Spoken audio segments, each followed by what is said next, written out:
And then quickly, I just kind of want to point out some of the memory analysis artifacts that we found. So I kind of mentioned the systab.exe is not shown on the task list. WVC sync manager, right? We had a listening on the port, spawning a command shell, probably a remote shell or something like it. We have this WNMS SVC listening on port 0. Maybe that's a network sniffer. We have MS builds, right, which we have the outbound connection to on FTP there, as well as references to the support user account, which is probably something we'll want to look into later on as we start looking at the disk contents. And then we also have this HD command.exe, which we really don't know too much about, but we kind of see that as maybe something we want to look into. So this is what I've basically called the forensic analysis of malware artifacts section. But really we're kind of focusing on Windows disk analysis here. The focus of this is primarily going to be on not so much like, this is how you perform forensics on a hard drive, but it's going to be mostly correlated to this is how you perform it in this kind of intrusion response that we're doing here, kind of correlating the different findings as we've kind of progressed through. So one of the key things to understand, and just to kind of lay a little bit of groundwork, is understanding what malware is and how it works, right?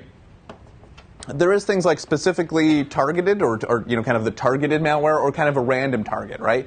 This would probably be evidence more of a random target, right? You see those scans and kind of is there a vulnerability type of thing.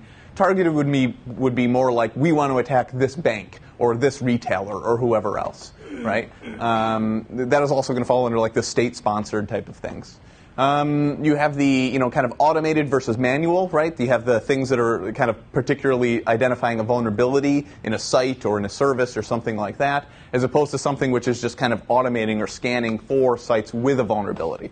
You also have crimeware, which would be kind of like the more packaged content that exists out there, and this is something that's typically sold on the underground market or whatever.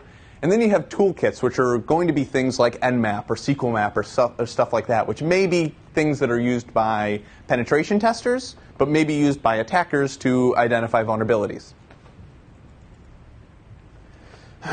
So attacks typically have multiple stages. You're going to have something that gets exploited. You're then going to have something that gets dropped on the computer, downloaded onto the victim system, and then something that releases a payload, right, which kind of performs the action which gathers information or further exploits a vulnerability. It's important to understand this when you're conducting forensics, you're performing analysis, because there are often more than one file involved, right? Although it can be kind of one file or it can be a package of files, it's usually multiple ones in multiple different areas where you'll find evidence. And one of the other things to point out is that sometimes you'll have more than one actor actually performing the attack, right? This could be a group that is actually working together, or it could be somebody who exploited a vulnerability and said, there's nothing good in this system, or nothing I want. And then somebody else who said, hey, this is vulnerable, and now they use that application to kind of do their badness, right?